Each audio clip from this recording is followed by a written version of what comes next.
Hello again and welcome to episode 16 of Signals to Danger.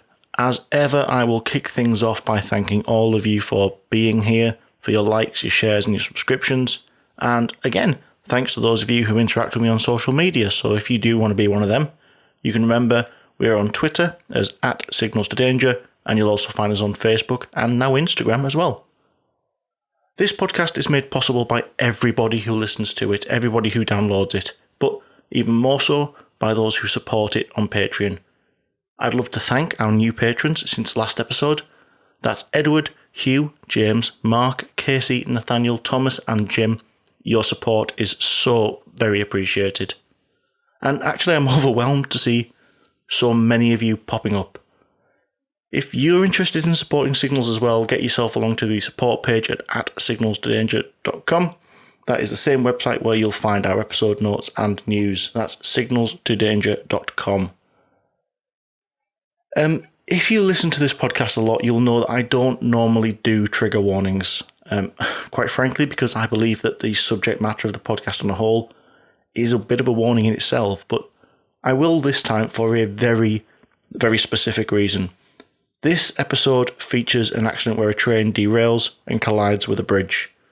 On Saturday evening, yesterday when I'm recording this, but the 13th of March, a Merseyrail train derailed and collided with a bridge at Kirkby. Now, this does seem to have been a far less severe affair than what we're about to discuss, but I think some of the details in that are still very much emerging, so it might be prudent to throw this in here this week. Nice quick intro this time round, so it seems as though it's time for us to get cracking on episode 16. In a quiet cutting in the Kent countryside, wooden splinters and pieces of metal were mixed in with the grey stone of the ballast. Steam cranes were starting to arrive to help lift wreckage to aid rescuers, and the sides of the cutting had become busy with workmen and officials as the toll was counted. What hours earlier had been a passenger express was now a twisted wreck. The year is 1927, and the place is Sevenoaks.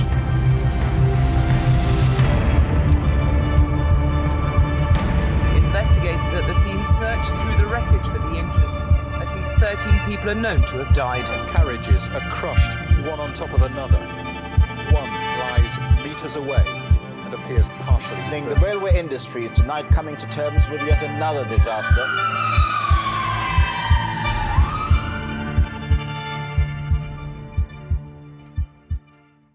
This is Signals to Danger, a podcast where we look at major rail disasters which have occurred in the UK, explain what happened, how the investigation was carried out, and how each of these accidents shaped the industry going forwards. I'm Dan.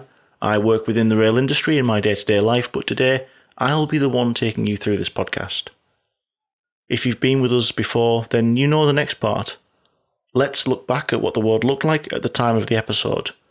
And we are a little further back than the last couple of times. In fact, we've gone all the way back to the Roaring Twenties, 1927 to be precise. 1927 started on the 1st of January with the handing down of a royal charter to the British Broadcasting Company, turning it into the British Broadcasting Corporation, an institution long-standing still to this day, although the media it delivers has grown and changed since then. 2 weeks later, the first ever sports broadcast aired on the BBC. For those wondering, rugby, not football. Rugby union, in fact. England versus Wales. Fast forward to the 12th of April, the Royal and Parliamentary Titles Act renames the United Kingdom of Great Britain and Ireland to the United Kingdom of Great Britain and Northern Ireland. The change acknowledges that the Irish Free State is no longer part of the kingdom, and it remains the stylisation to this date. May sees Saudi Arabia become independent of the UK, and also the UK sever its diplomatic ties with the Soviet Union due to espionage. October brought a vote where the Labour Party agreed to nationalise the coal industry, and in November, if you can imagine a world without them, the country's first automatic traffic lights were installed in Wolverhampton. The year closed itself out with what appeared to be some terrible weather, including a Christmas Day blizzard in Wales, and on one day in December, 1,600 people were hospitalised in London due to icy streets. However, the hazards we'll be discussing took place a little earlier in the year, on the 24th of August.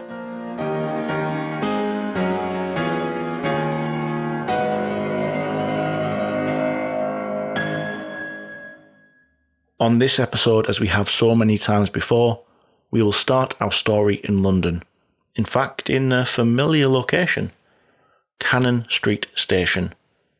You'll remember that we visited Cannon Street all the way back in episode 5, when we looked into the story of how a passenger train failed to stop before it collided with the buffer stops in 1991, causing 2 deaths and, quite frankly, a mind-boggling 542 injuries. If you haven't heard that one, I would of course recommend it, but we know that I'm biased.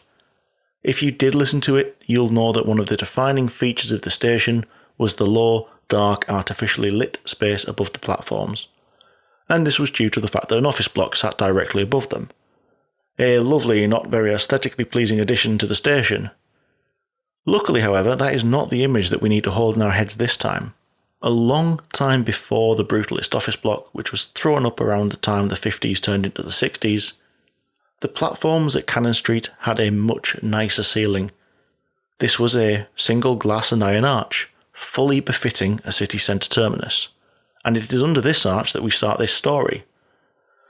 Although it was probably obscured by smoke and steam considering the era.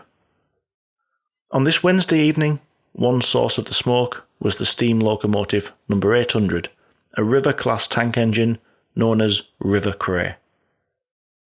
The locomotive stood at the head of a passenger train, waiting to take people from the city and back to their homes in the southeast of the country. Aboard the locomotive, preparing for departure, was the footplate crew, fireman H.C. Barter and driver F.H. Buss. Many things had changed in the 64 years between then and the Cannon Street disaster. Instead of multiple units driven by electrical traction motors or diesel engines, the train was composed of 8 passenger carriages marshalled behind the locomotive. All of the power required to move them around at high speed was contained in the boiler and smoke box of River Cray, an 84-ton living, breathing beast. Instead of a single driver, sat in the cab with his controls all at hand's reach, Buss and Barter worked as a team, stood at the footplate, Barter tending to the fire, and Buss winding controls, throwing levers and adjusting cocks, which isn't anywhere near as bad as it sounds. Just go and have a look at the stopcock in your house for a quick explanation of that particular phrase. Like I said, many things had changed, but one thing hadn't: the passengers. At 5 in the evening, those approaching Cannon Street Station, metres from the financial centre of the capital, those approaching the platforms and boarding the trains would have been businessmen, and those returning from days in the city, working and playing, back to return to their homes and families. And so they swarmed into the station, boarded the carriages and settled in, and at 1730 seconds, just half a minute late, whistles were blown, flags were waved, and Buss started gently to take his train out of the platforms at Cannon Street and onto the bridge over the Thames.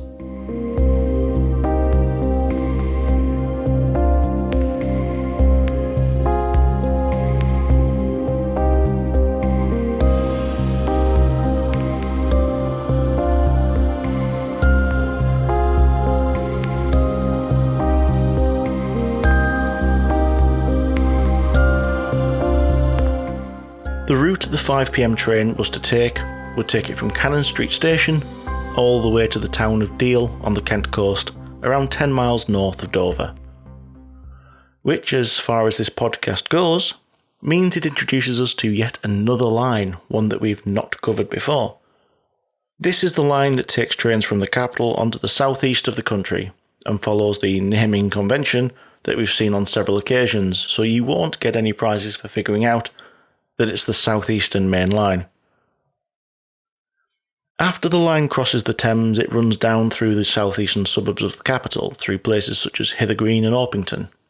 It then runs down to Tunbridge, before the line turns firmly to the east, out to Ashford International, where nowadays you can connect to, well, international services, but at the time it was very much just known as Ashford, before it heads on to Folkestone, Dover and the Kent coast. Built in the 1840s, the line was envisaged to link the communities of Greater London to the Kent countryside and to the boats that crossed the Channel to the continent, particularly those out of Dover and Folkestone. We have talked about the different eras of the railway before. Working backwards from now, we've seen, well, whatever now is, but privatisation, British Rail, the Big Four. Before this was the era when the railways were created, where anybody with money and inspiration could start out on the venture of creating a railway company, provided they could get parliamentary assent in any case. This meant that many companies existed, building their own lines and running their own trains. The South Eastern Main Line, well, had been built by the South Eastern Railway. As an aside, the line was always plagued by a bit of competition, due to the fact that around 10 years after it was built, a second railway company, the London, Chatham and Dover Railway, was formed out of the East Kent Railway. And it would be fair to say that the two competed for business to the coast. This part of the world has quite a bit of duplication of routes. But to go back to today's story, really it's the first section of the line that we need to think about, the section that leads southeast from the capital down to Tonbridge in Kent. Along this section, as we said earlier, the line passes through the southern suburbs of London and moves further down into Kent. Many of the services through here stop at all of these stations, serving those who commute in and out of the capital. In fact, half an hour before Bus and Barter took their service out of Cannon Street, a stopping train left Charing Cross and travelled down the very same route, calling at every station along the way. But for those who lived further out into Kent, there was another option, the express trains, like the 5 p.m. from Cannon Street.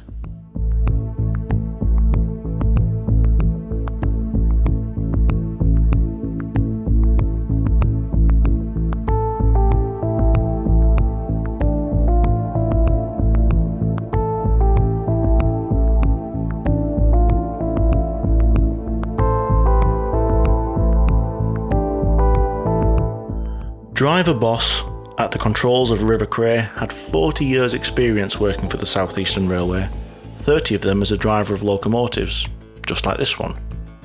He was also familiar with the route through to Kent and the coast, as was Barter, although he had only a quarter of the time on the job that Boss did. I'd hardly count a decade as a new starter though. Barter had never been on the footplate of a river class, and he did tell Boss this before they bought it. Wasn't an issue though. He was primarily responsible for the fire, and that was manageable in this circumstance. And Barter wasn't actually concerned. He'd heard really good things about the class. Their efficiency meant that a fireman's job could actually be a little bit easier than on some of the other locomotives. Less hard work shoveling to keep the fire going. With both men performing their duties, the train left the very heart of the capital, and because this was an express train, they didn't really need to worry about stopping for the first half of the journey. The first scheduled stop being at Ashford, at 5 minutes past 6. London Bridge, New Cross, Hither Green and Chiselton all passed without incident, as the train steamed on without being checked by any signals, clear aspects all the way. 10 miles and 19 minutes later, however, on the approach to the distant signal at Orpington, Boss noticed a caution, but as they approached, the arm dropped to clear. He didn't even need to apply the brakes and continued to steam on again, only seeing clear signals. On the approach to Knockholt, around another 3 miles along the route, Boss and Barter had the train at 35 miles an hour. They'd had to slow because of a rising gradient, but this was all about to change.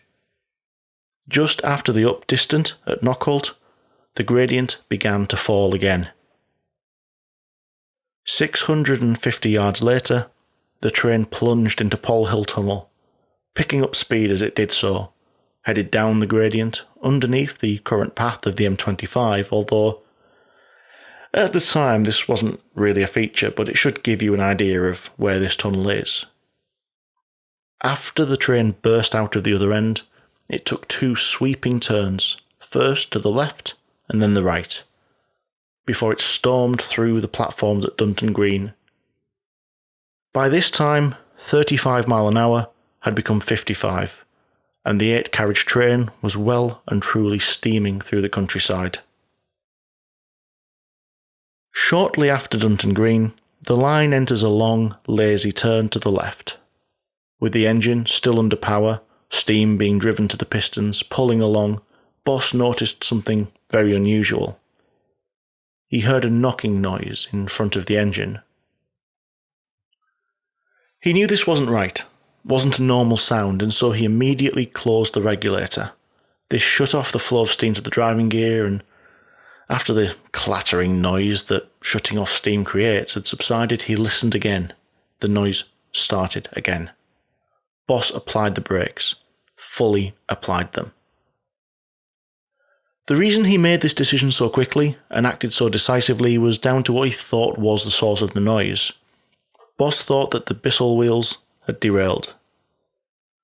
A Bissell truck, or Bissell truck, is a single axle bogie which pivots at the centre, normally carrying a single set of unpowered wheels on the locomotive.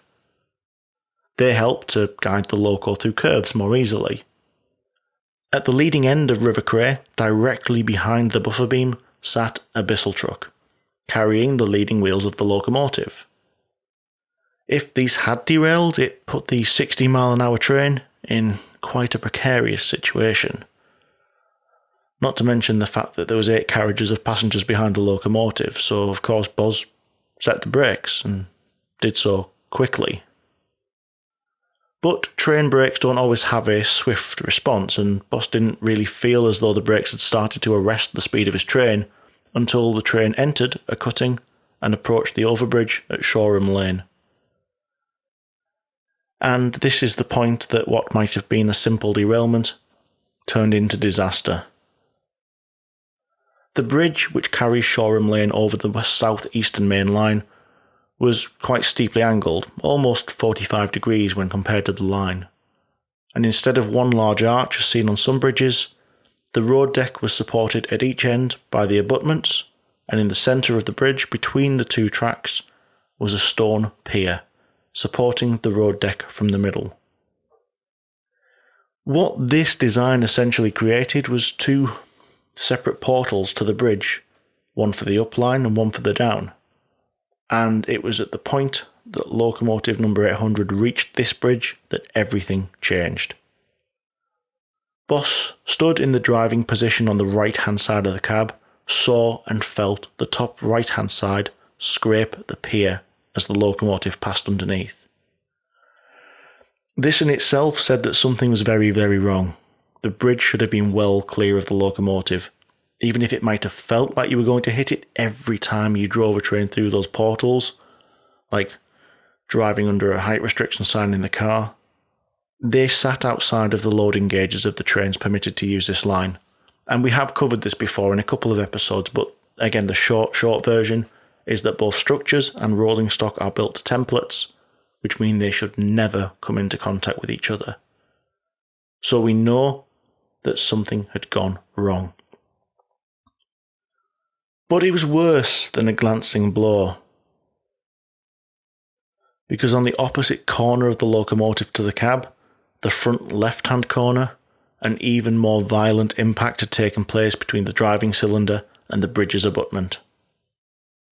River Cray exited the other side of the bridge, derailing to the left of the track, and after 112 yards of running over ballast, the locomotive eventually came to a rest, leaning up against the side of the cutting to the left of the tracks, its front buffer buried in the soil which made up the cutting wall.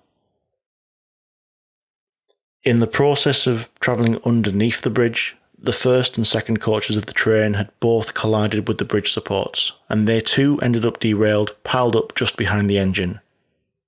The third carriage, dragged through behind them, had separated from the leading 3 vehicles and now lay astride the down line. All 3 of these coaches had suffered extensive damage in the course of the derailment, with both the first and the third being irretrievable following the accident. This damage, however, paled in significance to the damage caused to the 4th vehicle, carriage number 5518. In the course of the derailment, this vehicle had become trapped underneath the bridge itself. A considerable amount of the coach had been crushed as the accident took place. And as the fourth vehicle became lodged, it had an unexpected effect on the following one. The Pullman car directly behind it, named Carmen, was deflected to the right by the now stationary rear end of the fourth vehicle, and it ended up upright along the leading face of the bridge, blocking both of the lines. Its leading end rode up the cutting wall, lifting it above the tracks. The sixth vehicle, yet another passenger coach, now ended up telescoping into the rear of the Pullman car, peeling a length of its side and roof panels off like a wooden banana. Directly behind it lay the two rearmost coaches, derailed but more or less upright, leaning to the right onto the ballast where the two running lines had been. In a period of 30 seconds or so, which passed by without remarkable incident elsewhere in southeast England, a passenger train had gone from nearly 60 miles an hour to a dead stop in a storm of splintering wood and screeching metal. And the toll was not just one of broken rails and battered rolling stock. 21 of the train's passengers had received serious injuries, and 13 lives had been lost, the majority from the fourth carriage, crushed and lodged within the bridge portal.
His Majesty's Rail Inspectorate was on the scene in short order.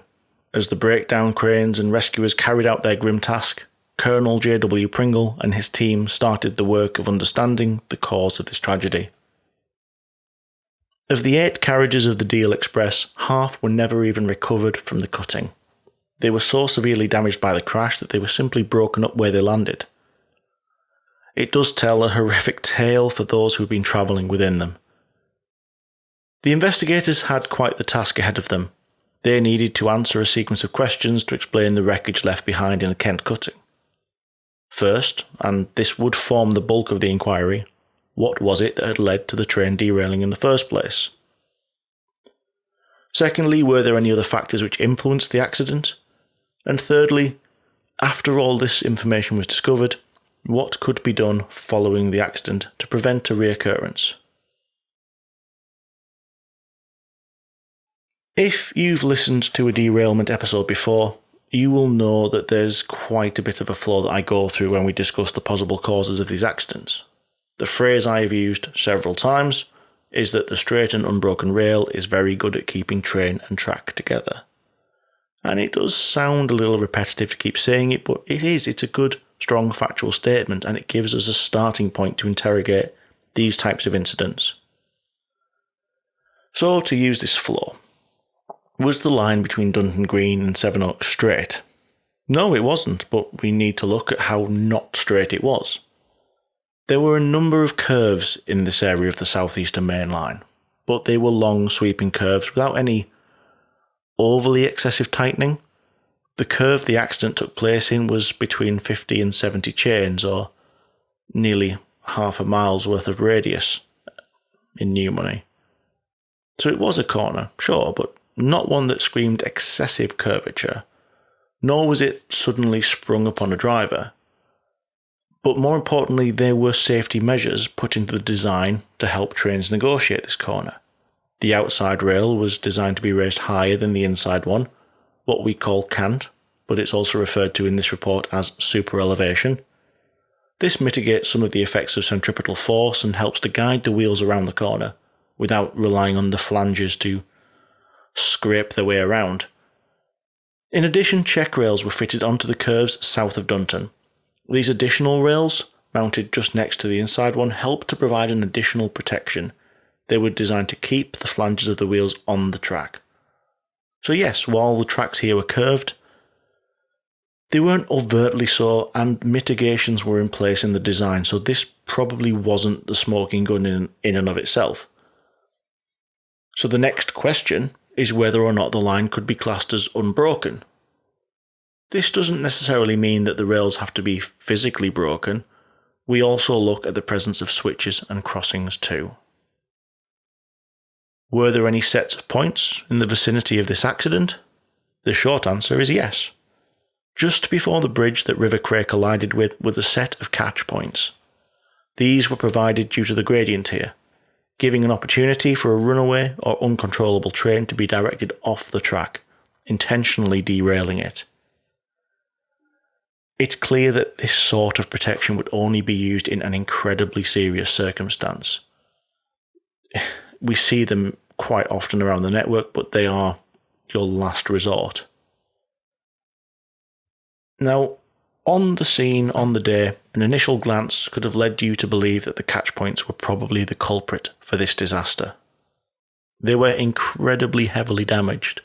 The stock rails, the fixed rails, burst apart. If you were to stand at the remains of them and follow the line between the stock rails and the north face of the Shoreham Lane Bridge, you would see a mess of destroyed rails, broken sleepers, and damaged carriages.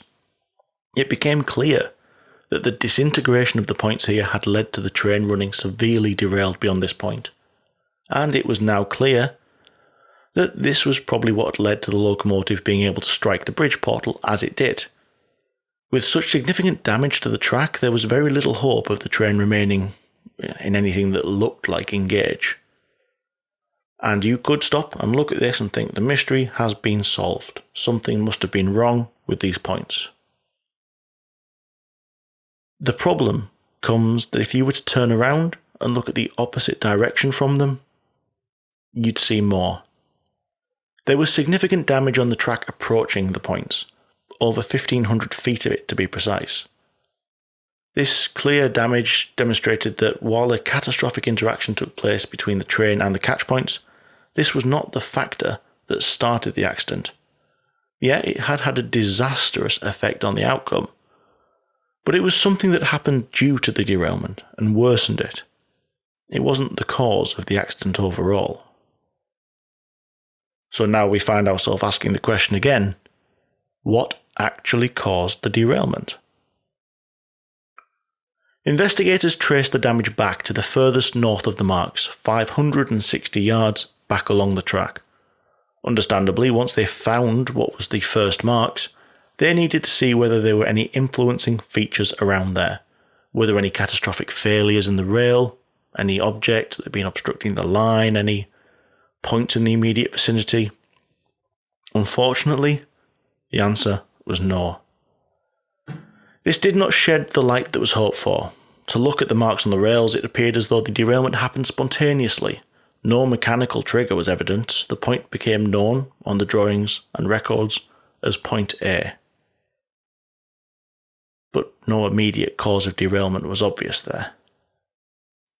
At Point A, a score 23 feet and 1 inch in length was clearly visible across the left-hand railhead, made undoubtedly by the flange of a left-hand wheel crossing from the inside to the outside of the rail. The right-hand wheel on the same axle consequently dropped off the rail into the forefoot between the two tracks. There was no sign of any obstruction in the vicinity of Point A, between the inside rail and check rail, which would account for the left-hand wheel lifting. But it was clear that at this point, a pair of wheels had derailed. It was also decided that it was most likely the leading set of driving wheels, and that from Point A they had run derailed to the inside of the tracks for the 560 yards of the corner up until the point they met the catch points. During this time they had destroyed keys and chairs, the fixings that were designed to hold the rails to the sleeper along the way. Hundreds of them. This knowledge was incredibly helpful, but it didn't on its own shed any light over the actual reason that River Cray derailed, just that at least one set of her wheels had left the rails at this point. So we move on to another question. If it wasn't the track, then was it the train? When investigators approached the wreckage of the River Cray, lying up against the wall of the cutting, they knew immediately that the locomotive had suffered some serious damage. In fact, it was even itemised in the first appendix of the report. A wheel missing from the leading Bissell truck, the truck itself badly damaged, the buffer beam badly bent, left-hand cylinder smashed, the pistons and valves on that side badly damaged, along with driving rods, and a great deal of damage to step plates, the cab and other parts of the bodywork. Locomotive number 800 had been through the ringer, and it was abundantly clear that the majority of this damage was as a result of the collision with the bridge, as well as the cutting side where the train came to rest. What remained to be seen was whether any of it had been the cause and not the result of the derailment. Unfortunately for those charged with explaining the injuries and deaths at Sevenoaks, the evidence of the locomotive didn't bring the light bulb moment that they had hoped. The damage was all a result of the collision with the bridge and the brutality that is running derailed at 60 miles an hour. Even the missing front wheel was found in between the bridge and the final resting place, meaning that it too was a result of the derailment, and not the cause of the marks so many yards back. Which, yet again, counted out another potential cause. We now know that neither curvature, broken rails, switches or crossings or a defective locomotive were to blame for the accident. So we find ourselves asking the next question. Was it the way the locomotive was driven? And again, unfortunately, a blank was found on this front, at least initially. The speed River Cray ran through this area, between 55 and 60 miles an hour, was within the permissible speed. Buss and Barter both survived the accident and were able to give testimony to that fact. Unfortunately, we're around about 50 years too early for the start of the age of the on-train data recorder, the black box, so we wouldn't be able to use that to prove or disprove their claims. However, what we could use would be the records that were held at signal boxes up and down the route. I do think we've touched on this before, but in signal boxes, signallers were obliged to enter every train into the registers as they passed, showing the exact time by the signal box clock. These timing logs could be used to work out average speeds between the boxes, and to provide a reasonably accurate indication as to whether or not the train had been, speeding. Funnily enough, there was no indication that the train had been speeding. In fact, it seemed as though Buss had been driving conscientiously throughout the journey, shutting off power where it was needed, asking Barter to operate the dampers in a way that made the job easier. So this option was out of the running as well. It appears as though River Cray had just spontaneously jumped off the rails, which, as it turns out, wasn't a million miles from the truth.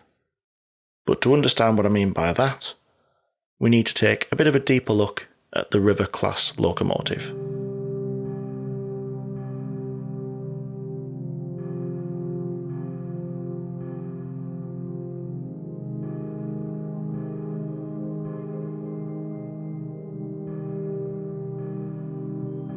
The River class was a steam locomotive, which I think we probably all understand, but a very brief version of what that means is that the heart of the locomotive was a horizontal boiler, which was used to boil water with the heat from a coal fire located in the firebox next to the cab. This boiled water was turned into steam, which used to drive pistons, to turn that movement into turning wheels, and the train goes on and is a train. That's a very, very low technological answer for that one, but a locomotive like this requires a crew of at least two, a driver to control the train and a fireman to stoke and manage the fire, hence the presence of both boss and barter on the footplate. Steam evaporates and coal burns, so to keep the fire burning and the boiler water pressure up means that locomotives need to carry a ready supply of both water and coal to replenish along the way. Without this, they really wouldn't get very far at all. Most engines, well, the larger and more powerful ones at least, carried this water and coal in what is known as a tender, a wagon which is semi-permanently coupled to the locomotive. This carries tons of each, and is actually pretty good at providing a stabilising influence to the engine as it rockets along the line. But not every locomotive has a tender. There isn't always the need to carry such a large quantity of these supplies, so on a shorter journey or when you're pulling lighter loads.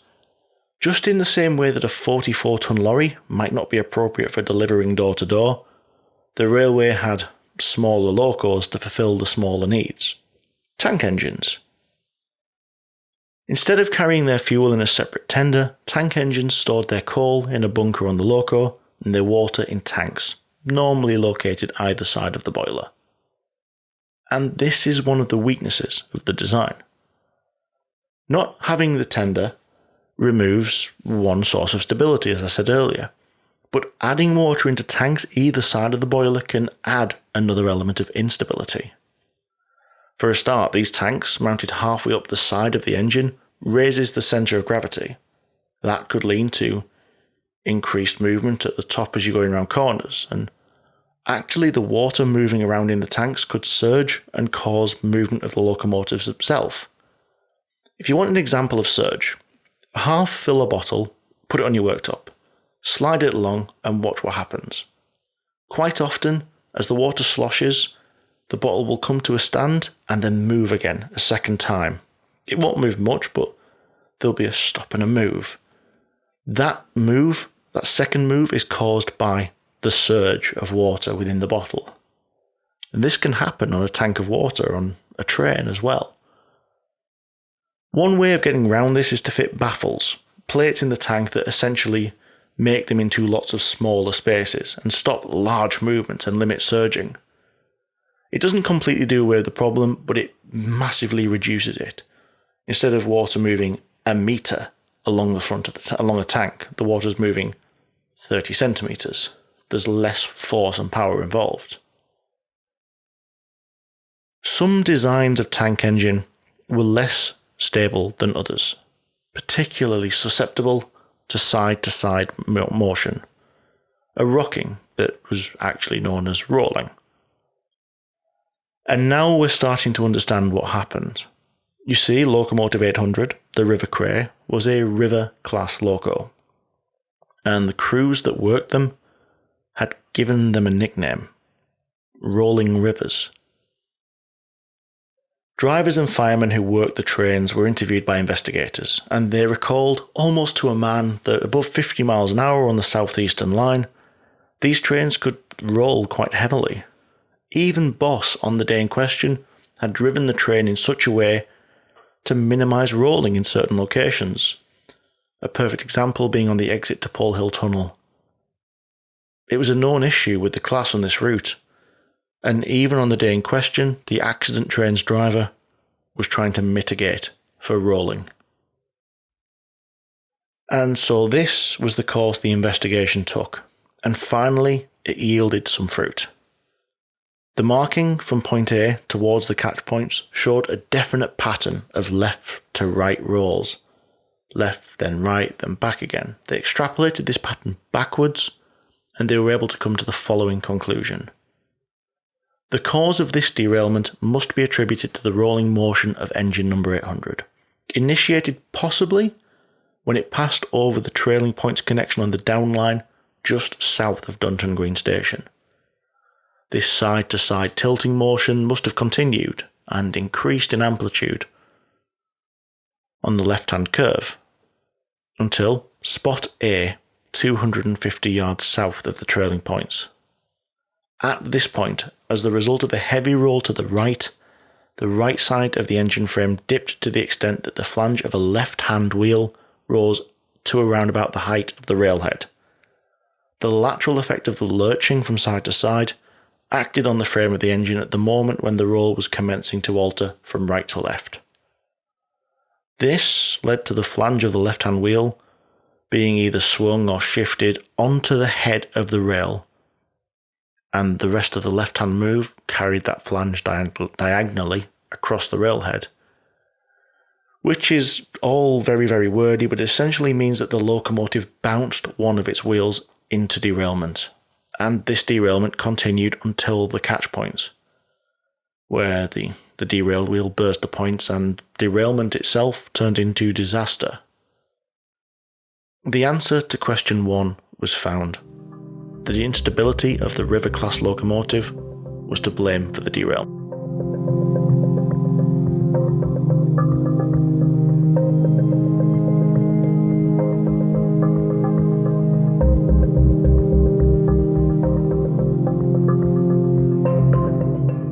Now that the main cause was identified, it was important to see whether or not there were any other factors to influence the accident. The short answer is yes, but I'm sure you don't just want the short answer. To investigate the instability of the River class, they were run and the rolling movement was measured, but this wasn't just done on home turf. The testing was also carried out on the London and North Eastern, and surprisingly different results were found. On the LNER, the locomotives were found to be reasonably stable at speeds up to the mid-80s, so there must have been more at play. Perhaps the tracks between Dunton and Sevenoaks weren't as good as they initially appeared. Yes, the rails weren't broken, but there is more to track than that. In the conclusion of his report, Pringle tells us what else they found. Examination, however, of the down track in the vicinity of the scene of this accident, and the actual survey made of the gauge and level of the rails, leads us to conclude that there was an insufficiency of hard and clean ballast, foundation, a lack of proper drainage, and irregularity in the level and gauge of the rails, sufficient to set up serious rolling and lateral motion on tank engines travelling at high speed. This means that the line was not adequately supported by the ballast, and the cant wasn't quite as sufficient as required by design in places around the corner. The design documents for the railway here said that the cant, the super elevation, should have been 3 inches, 3 inches higher on the outside rail than the inside.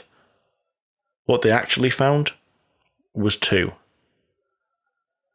The insufficiency of hard and clean ballast means that the track had wet beds, which means that the gravel ballast is supposed to take water away. A nice, hard, firm structure that can move with the weight of the trains, but allows water to escape. If hard and clean ballast isn't there, what you get is a lot of mud. And this doesn't allow it to do its job properly. It doesn't allow it to absorb movements properly. The rolling motion that was started by the points might have dissipated on a better maintained bit of track. But the fact is that the condition of the tracks here allowed that roll to continue, and actually allowed it to propagate, continuing and amplifying up until the point that the wheels literally jumped clear of the line.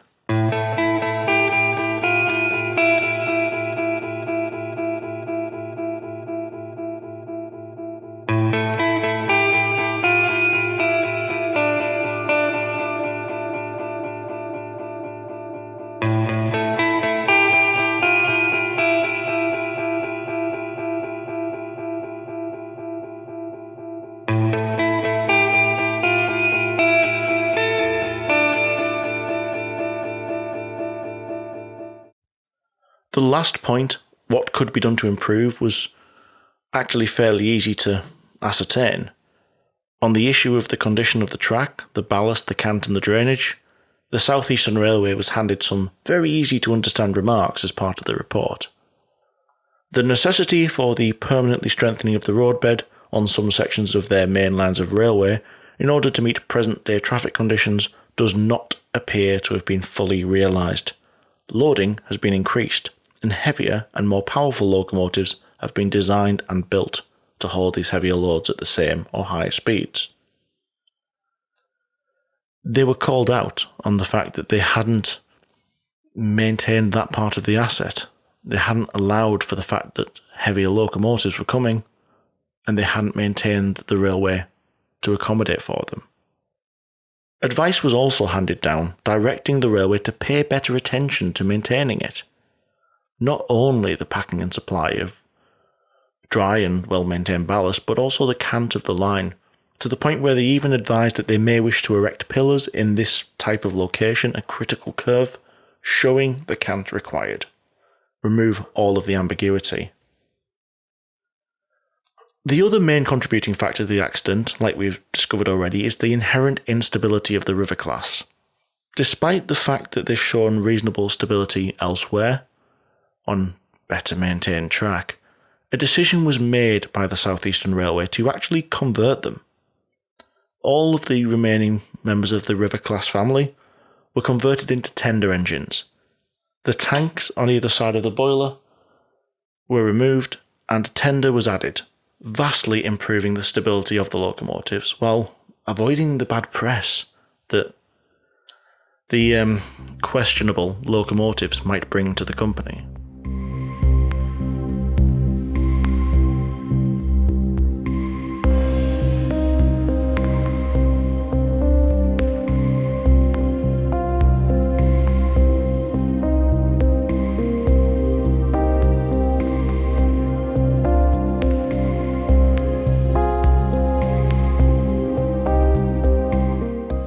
The legacy of the accident at Sevenoaks is a fairly quiet one. There is no memorial that I've been able to find a reference to, and that is a shame. But it's a state of play that I've come across at the scene of several of these accidents, especially the ones that occurred much further back, at a time when they were more common, and that's probably the brutality of it. If you go back to the early 2000s, where these accidents were happening rarely and the loss of a single life is tragic, memorial gardens and statues and sculptures show up. They're implemented by the victims or those who remember. But if you go back to the first half of this century, or even, well, not this century, sorry, I forgot we were in the 2000s there for a second, but if you go back to the early 1900s or the 1800s, there's not many of them that are remembered in this way, and it is a tragedy. But I don't believe that they were that unusual an incident at the time when living relatives were probably aware of it. The one thing that I can tell you is that the bridge at Shoreham Lane has been rebuilt since the disaster. You can see it on cab ride videos along the route. No longer do you rocket through two small dark portals, but now a single arch sweeps over the track, supported on the old abutments. And I've not been able to find any records of when that happened or why that happened. I don't think it was a reaction directly to this accident, because I don't think it was damaged badly enough in the accident to need replacing. It may have been something to do with regauging works that took place in the years following, or who knows. If you do know, please let me know. But it's certainly a safer looking affair, and I don't think you'll have drivers ducking in the cab so much. The last thing that I will leave you with in this episode is a story that I stumbled upon while I was researching the episode. A hospital worker in London was on his way home from the city to Dunton Green. As he prepared to alight, something caught his attention. In Pall Hill Tunnel, they tell how they heard a lady with a soft, polite voice say, "Excuse me." The voice was from a 50-ish-year-old woman. She didn't appear to have any luggage and stood there with her arms at her side. She continued, "Could you tell me where this train is going?" The hospital worker informed her that the train was headed to Sevenoaks and asked her where she wanted to go. She replied, "Sevenoaks, of course." She then added, "I've been going up and down on this train all day long." He was surprised and he asked her, "Why all day long? Would nobody help you?"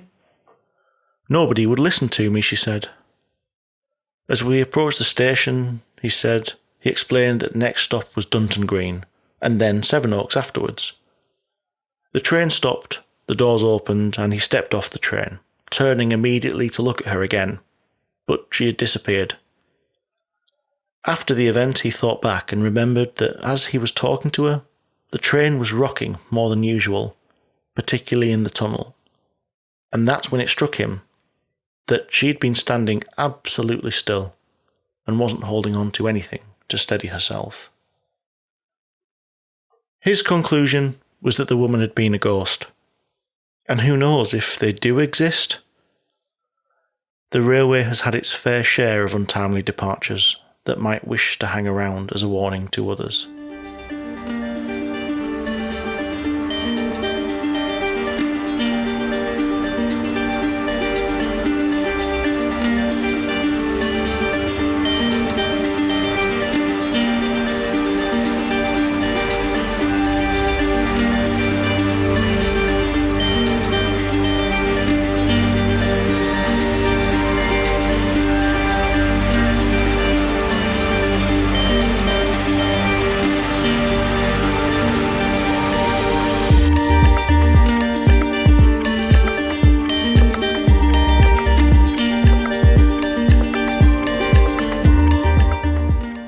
Thank you yet again for tuning into episode 16. Once more, please like, share and review. Come and interact with us on social media, Twitter, Facebook, Instagram. Just search for Signals to Danger or Daniel Fox Rail. If you do want to support the podcast, get yourself over to signalstodanger.com and either look at the support or the shop pages. But if not, until the next episode, travel safe.